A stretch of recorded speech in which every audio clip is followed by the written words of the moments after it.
Military cooks? What's the worst meal you ever had to serve? Our commanding officer, Colonel Bradley, was the biggest piece of work you've ever met. He'd constantly humiliate us in front of other soldiers, calling our food garbage and saying we were worthless kitchen rats who couldn't cook a decent meal to save our lives. Every meal inspection, he'd find something wrong just to write us up and make our lives miserable.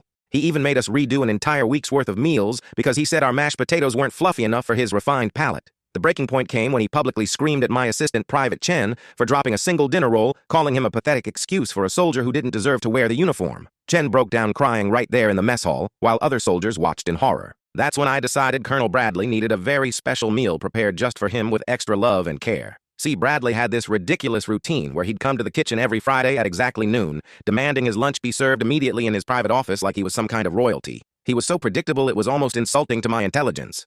That Friday, I prepared his absolute favorite meal, perfectly seasoned chicken breast with jasmine rice and steamed vegetables. But I added my own special secret ingredient to his chicken that he'd never forget. Earlier that morning, I'd mixed in a heavy dose of sugar-free gummy bears, the kind that completely destroys your digestive system if you eat too many at once. I watched him take that first bite and compliment how tender and flavorful the chicken was today. 20 minutes later, during his big inspection with visiting generals from the Pentagon, I heard loud commotion coming from his office. Turns out my special seasoning had kicked in at the absolute worst possible time for his career. Bradley spent the next 3 hours locked in his bathroom while important military officials waited outside, wondering where their host had mysteriously disappeared to. The best part was when he finally emerged looking pale and completely defeated, only to find out the generals had already left disgusted by his unprofessionalism and lack of respect. His assistant told everyone that Bradley had severe food poisoning from the mess hall, which made him look even worse to his superiors and peers. From that day forward, Bradley never complained about our cooking again and actually started treating us with basic human respect. In fact, he started being overly nice to all the kitchen staff, probably worried about what else we might put in his food. Sometimes revenge is best served with a side of sugar-free gummy bears and a lesson in humility.